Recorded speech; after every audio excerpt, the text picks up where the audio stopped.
Crimea, en la encrucijada de dos mundos. Un paseo por los agitados mares de la historia.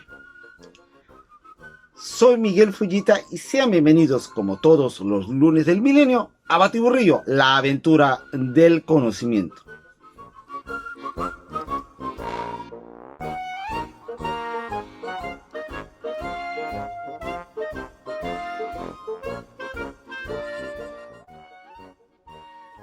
El territorio de lo que actualmente es Crimea ha sido transitado, colonizado, conquistado, vestido y devestido por numerosos pueblos a través de la historia, ¿no? Crimea ha sido sobre todo una cruce de caminos entre Oriente y Occidente. Y a continuación les ofreceremos un breve panorama histórico de lo que ha sido de este singular territorio que está ubicado en los confines de Europa y que en la actualidad infelizmente está en boca de todos. Las primeras referencias que guarda este servidor acerca de este territorio son meramente historiográficas y artísticas. Me estoy refiriendo a la famosa guerra de Crimea, no esta, sino la anterior, ¿no? Y la archifamosa carga de la brigada ligera. Pero sobre eso volveremos más tarde, ¿no? No nos adelantemos y comencemos por el principio. Crimea, Krim, Kirim, son algunos de los nombres de esta accidentada península situada a orillas del Mar Negro.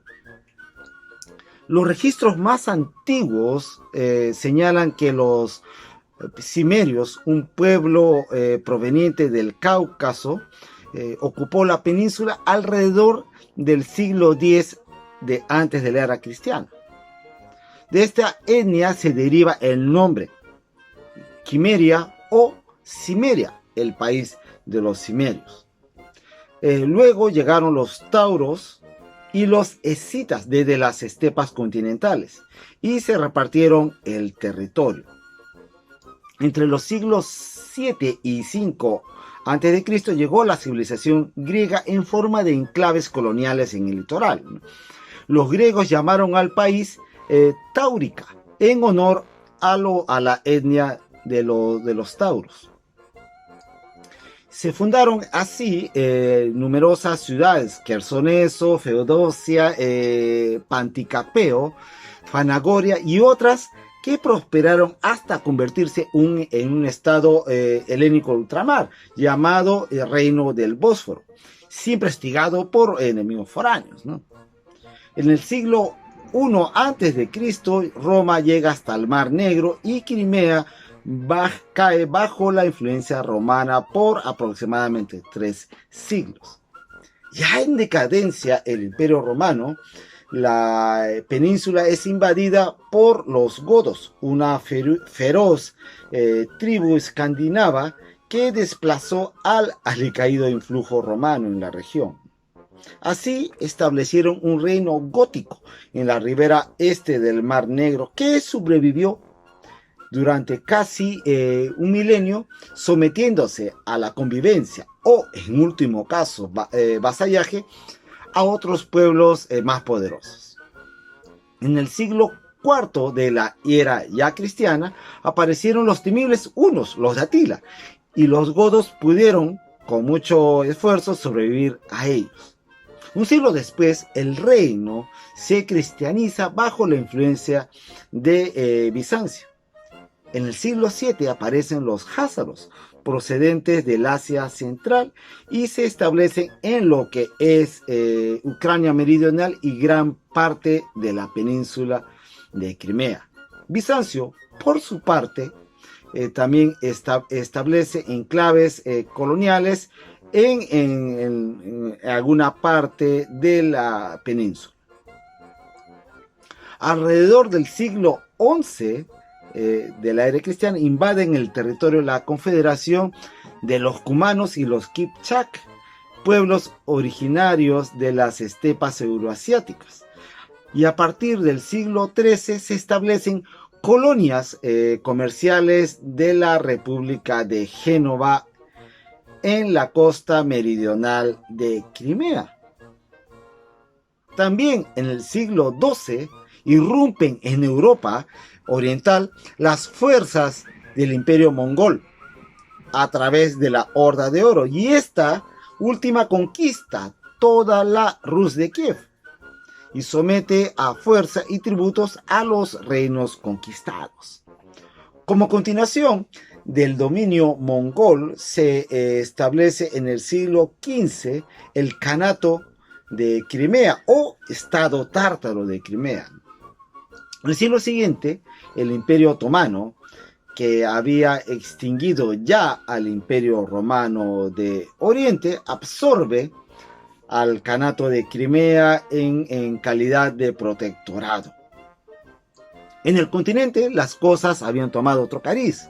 Extinguida ya la Rus de Kiev, en el siglo XIII, el territorio ruso se fragmentó en varios dominios vasallos de los mongoles, ¿no? Uno de ellos fue el Principado de Moscú, que adquirió preponderancia entre ellos y se convirtió a la postre en el líder de la reconquista eslava de los territorios de la antigua Rusia y enemigo declarado del opresor asiático. En ese trance, Moscú fue expandiéndose a costa del resto de principados rusos y los aglutinó bajo su cobijo. A finales del siglo XIV, Moscú y sus aliados vencen a los tártaros mongoles y se libran por fin del yugo foráneo. Ya sin enemigos externos y ni externos, Moscú domina todo el espacio septentrional de lo que fue la Rus, y el príncipe Iván III el Grande se autodenomina como soberano de toda Rusia. En 1548, el príncipe Iván el Terrible se corona como zar de todas las Rusias y toma para ello el nombre original del país, de todo el país, Rusia, ¿no? Con el declive del poder otomano, Rusia, ya un estado poderoso, ambiciona tener acceso al Mar Negro y provoca para tal efecto un conflicto entre las dos potencias de la región. Consecuencia de la guerra ruso-turca entre 1768 y el 74 es que el Imperio Otomano reconoce la autonomía del Kanato de Crimea, lo que en realidad dejaba indefensa a la indefensa Crimea a merced del abrazo ruso.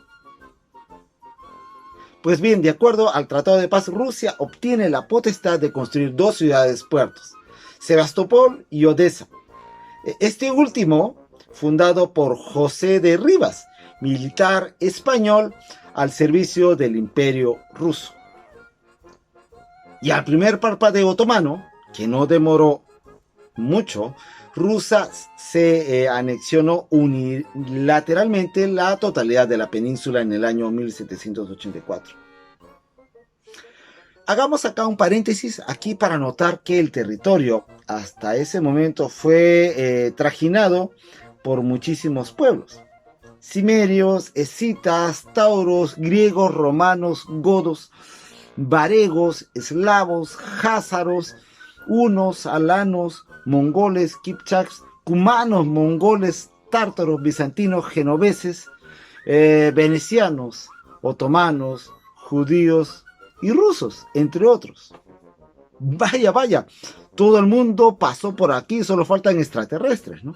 Bien, pero en medio de todo ese batiburrillo multicultural destaca sobre todo una etnia que ha dejado huella profunda en la península. Ellos son los tártaros de Crimea, una etnia, cultura y lengua propia en sí misma, diferenciada de sus parientes más alejados, dispersos entre naciones eslavas. Ellos llegaron con las oleadas de la invasión mongola e hicieron de Crimea su hogar y patria. Después de anexada Crimea, al Imperio Ruso, se impuso una intensa rusificación del territorio y provocó una primera diáspora tártara. Más de 300.000 tártaros fueron obligados a una migración forzosa hacia Turquía o a la región del Cáucaso. En el siglo XIX, a instancias de la animadversión ruso-turca y temiendo entendimientos con el enemigo por las afinidades religiosas, los tártaros de Crimea son en su mayoría de confesión musulmana, ¿no? E históricas. Se produjo una nueva y dolorosa deportación, ¿no? Alrededor de 200.000 naturales tuvieron que dejar su patria, ¿no? En el siglo XX, casi al final de la Segunda Guerra Mundial, los tártaros de Crimea fueron acusados de colaborar con las fuerzas de ocupación alemanas que invadieron la península entre 1941 y 1944.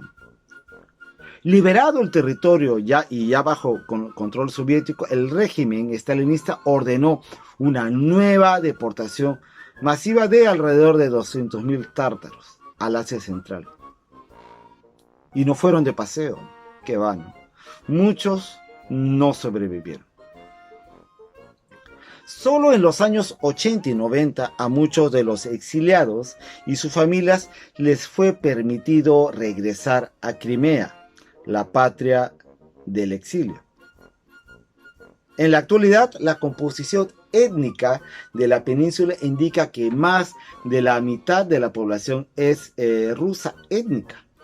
Un porcentaje de lejos mucho menor es la ucraniana, seguida por la población tártara, muy disminuida, y pequeñas comunidades de bielorrusos, armenios, judíos y otros.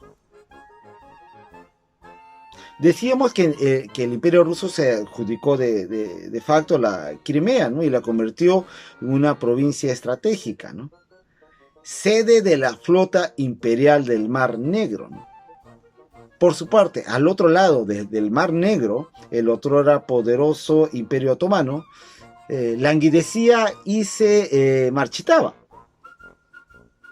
De esto se aprovechó el Imperio Ruso en la segunda mitad del siglo XIX, y en otro afán expansionista le echó el ojo a las provincias europeas otomanas. Ochimprosta, pan comido, se dijeron los en Moscú. En este punto, las potencias europeas, muy alertas con las intenciones de los eslavos, se aprestaron a darle un estate quieto al voraz apetito del oso ruso. Abiertas las hostilidades en 1853, el Imperio Otomano formó una coalición con Francia, el Reino Unido y el Reino de Piamonte, Cerdeña-Piamonte. No se le iban a dejar tan fácil a los rusos. Pues bien, en el curso de la guerra, un gran ejército franco-británico desembarca, oh sorpresa, en la península de Crimea. Y se arma el baile. El ejército aliado asedia la ciudad-puerto de Sebastopol, y en uno de los intentos de los rusos por romper el cerco se sucede la batalla de Balaclava en octubre de 1854, en la que ocurrió uno de los episodios más sonados de la incompetencia militar de todos los tiempos, ¿no? La célebre carga de la Brigada Ligera, inmortalizada en muchas representaciones del arte, ¿no? El poema de Tennyson, pintura, filmes, música. Este suceso hizo las delicias del romanticismo de la época, ¿no? Pues bien, 600 jinetes de la brigada de la caballería ligera del ejército británico recibieron instrucciones equivocadas y lanzaron, inducidos por el error, un ataque casi kamikaze hacia posiciones fuertemente defendidas por la artillería rusa, y esta masacró a los indefensos jinetes, de los que solo sobrevivió menos de un centenar. Pese a ello, la batalla se decidió a favor de los aliados, menos mal, y un año después los aliados logran tomar Sebastopol, y la alternativa de la guerra se decantó en favor de la coalición franco-británica otomana. En 1856 Rusia capitula y se lame las heridas. Las aguas no se calmarían mucho tiempo en el Mar Negro. El clima de insatisfacción social que se vivía a inicios del siglo XX tendría una clara manifestación en el puerto de Odessa. Estamos hablando de la sublevación de la tripulación del acorazado Potemkin en 1905. Un perfecto preludio de lo que sería la Revolución Rusa unos años después. Y en las que, como no, Crimea iba a jugar un papel importante. Ganada la revolución, Crimea logra la calidad de república autónoma, hasta que estalla la Segunda Guerra Mundial. Hay que recordar que casi antes de acabar la guerra, se celebra en la ciudad de Yalta la famosa conferencia en la que se reunieron los mandatarios de la Unión Soviética, Estados Unidos y Reino Unido a tomar el sol, a tomarse unas copas y a repartirse el mundo. En 1954, Crimea pierde su estatus de autonomía y es adjudicada en calidad de provincia a la República Socialista de Ucrania. Y el resto, como ustedes saben, es ya historia reciente. Esto es todo por hoy, amigos. Si fue de vuestro interés, deme un me gusta, comente y comparta. Muchas gracias. Suscríbase a este canal y con ustedes será hasta la próxima semana en otra edición de Batiburrillo. Gracias, chao.